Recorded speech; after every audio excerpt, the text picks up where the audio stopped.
A este canal le tocó vivir el nacimiento y después en lo que se convirtió el movimiento 132, Yo Soy 132. Me acuerdo muy bien de ese 11 de mayo. Lo que no me acordé es de la fecha. Acaba de pasar el 10 de mayo y se cumplían 10 años del Viernes Negro del delincuente Enrique Peña Nieto, el títere, el apestoso, el gusano Peña Nieto. Y fíjense, el día 15, ayer en la noche, sí, ayer lo publicaron y ayer en la noche lo estaba leyendo, en el sitio de Aristegui Noticias, Ernesto Núñez sí se acordó y escribió un artículo sobre esto que ocurrió hace 10 años y pues ustedes díganme qué ha cambiado, porque las empresas contra las que surgía el movimiento 132 siguen ahí y siguen siendo las favoritas de este gobierno. Le incluyeron a la jornada, pero las cosas en realidad no han cambiado en este sentido. Fíjense, el artículo se llama Prensa y Periodismo, a 10 años del Yo Soy 132. Dice lo siguiente: el pasado 11 de mayo se cumplieron 10 años del Viernes Negro del apestoso Peña Nieto, no dice apestoso, eso se lo puse yo, en la Universidad Iberoamericana, un acto fallido de campaña del entonces candidato presidencial priista que dio pie al movimiento Yo Soy 132. Aquella mañana en la Ibero, Peña Nieto se topó con un grupo de jóvenes que le reclamaron los abusos de autoridad cometidos en San Salvador Atenco en mayo de 2006, cuando él era gobernador del Estado de México. Su respuesta a la Díaz Ordaz, lo volvería a hacer, eso dijo, indignó a la comunidad que lo abucheó, le mostró máscaras de Salinas, mantas con consignas en defensa de Atenco, cartulinas con la palabra asesino, y lo siguió hasta un baño de la universidad, donde el candidato tuvo que planear su huida en medio de gritos de ¡fuera, fuera! Qué bonitos recuerdos esos, ¿no?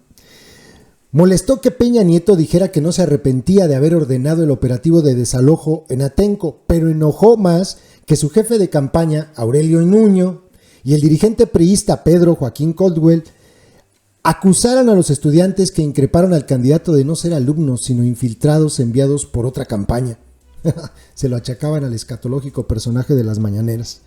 Los estudiantes reaccionaron ante esas acusaciones y ante la manipulación que de los hechos hicieron algunos medios de comunicación, marcadamente la Organización Editorial Mexicana, ¿se acuerdan?, que hizo replicar en una veintena de diarios de los estados la misma primera plana con la que amaneció El Sol de México al día siguiente. Éxito de Peña en la Ibero, pese a intento orquestado de boicot.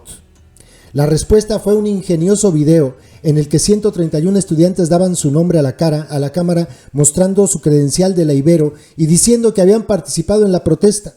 Así surgieron los hashtags más de 131 y Yo Soy 132, como expresión de solidaridad con las y los estudiantes que se habían atrevido a protestar contra el candidato puntero en las encuestas. Y lo más importante, este fenómeno de comunicación emergente dio pie a un inesperado movimiento estudiantil al que pronto se sumaron alumnas y alumnos de otras universidades públicas y privadas. El movimiento anti-PRI irrumpió en las campañas presidenciales cuando faltaban menos de 2 meses para los comicios, y hay evidencias de que fue una de las principales alertas para que el entonces presidente, el genocida Felipe Calderón, ordenara a sus operadores panistas dejar de atacar al priista y concentrar sus baterías en el entonces candidato del PRD, Andrés Manuel López Obrador, quien, a diferencia de la panista Josefina Vázquez Mota, comenzaba a capitalizar el rechazo de los jóvenes a un posible regreso del PRI al poder. El Yo Soy 132 no pudo evitar que Peña Nieto ganara las elecciones, pero dejó una agenda que, a regañadientes, tuvo que hacer suya el presidente electo en su primera conferencia de prensa después de su triunfo electoral, la cual se resume en 3 puntos: democratización de los medios, rendición de cuentas y combate a la corrupción, y la ampliación de cauces de participación ciudadana al margen de los partidos. El equipo de Peña Nieto tuvo que incorporar esa agenda en las negociaciones del Pacto por México, una agenda de reformas acordadas con el PAN y el PRD para darle viabilidad a su sexenio. La clase política prometió atender los reclamos de la juventud, pero el 1 de diciembre de 2012, los chavos del Yo Soy 132 se toparon con la brutalidad de la realidad política. Su manifestación en contra de la toma de protesta de Peña Nieto fue reprimida con exceso de fuerza. Decenas de jóvenes fueron detenidos y encarcelados y hubo lesionados en las refriegas con los antimotines. El 1 de diciembre fue el principio del fin del Yo Soy 132.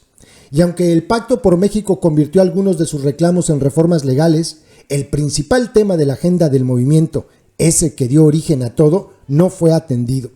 Es decir, la democratización de los medios. En los capítulos 4 y 5 del Pacto por México, el nuevo gobierno y los partidos se comprometieron a impulsar reformas para ampliar las facultades del entonces IFAI, que se convirtió en INAI, crear un sistema nacional anticorrupción, convertir al entonces IFE en una autoridad nacional electoral para elevar la calidad de la democracia a nivel local, culminar la reforma política de la Ciudad de México y hacer viables las candidaturas independientes, la consulta popular, la iniciativa ciudadana y la reelección municipal y legislativa como mecanismo de rendición de cuentas. Todo ello ocurrió, pero los partidos pusieron en el último de sus acuerdos un compromiso que nunca cumplieron y que a la letra dice: se creará una instancia ciudadana y autónoma que supervise que la contratación de publicidad para todos los niveles de gobierno en medios de comunicación establezca un límite en el gasto de publicidad de cada entidad pública y garantice el derecho de réplica. Este fue el principal reclamo del movimiento 132 y no se cumplió hasta el día de hoy. La ley de publicidad oficial, que implicaría crear esa instancia ciudadana, limitar el gasto y establecer criterios transparentes para la distribución del presupuesto público destinado a ello, fue un tema del que rehuyeron todos los partidos políticos, todos. El tema llegó a procesarse en el Congreso de la Unión y casi al final del sexenio fue promulgada la Ley General de Comunicación Social, que pronto fue rechazada por organizaciones sociales porque no esclarecía ni detallaba los criterios a que debe estar sujeto el gasto en comunicación social y tampoco disponía procedimientos concretos y reglas específicas encaminadas a garantizar que el ejercicio de dicho gasto no fuera discrecional. Estamos hablando finales de 2018, finales de sexenio, es decir, ya la secta tenía, la secta y sus aliados todavía de algunos cárteles del PRD, del PT, ya tenían representación en el Congreso, Ya había diputados de la secta. Se hicieron pendejos, porque bueno, a ellos les fascina hacerse. La llamada Ley Chayote fue impugnada y en 2021 la tremenda Corte de Justicia de la Nación ordenó al Congreso, 2021, ya en este sexenio, emitir una nueva legislación en una resolución que la 65 legislatura ha desacatado ya durante 6 meses, como lo ha señalado recientemente artículo 19. Sin esa ley, Peña Nieto le dio la vuelta al principal reclamo del Yo Soy 132 y terminó ejerciendo discrecionalmente más de 60,200 millones de pesos en publicidad oficial durante su sexenio, según datos de Fundar. Ya con López como presidente cambiaron los montos, pero no el mecanismo. El nuevo gobierno ejerció 3,459 millones de pesos durante 2019, 2,248 millones de pesos en 2020, es decir, una tercera parte de lo que gastaba Peña, entre 11,000 y 13,000 millones de pesos cada año. Y en 2021, según cifras preliminares, se habrían ejercido 1,326 millones de pesos. La reducción es evidente, pero lo que no cambia es la discrecionalidad, ni el subsidio oficial a las dos grandes televisoras, que también eran las más beneficiadas con Peña Nieto y con los presidentes panuchos. Nadie sabe bajo qué criterios el gobierno de López decidió que una cuarta parte de todo el gasto sea para 3 medios, Televisa, TV Azteca y La Jornada. Cada uno recibió más de 200 millones de pesos en 2020. ¿O por qué en 2021 La Jornada fue el primer lugar en publicidad oficial, con 181 millones de pesos por encima de Televisa con 137 millones y de TV Azteca con 119 millones? Yo sí sé por qué. Pues porque es su pasquín inmundo. En eso se convirtió La Jornada.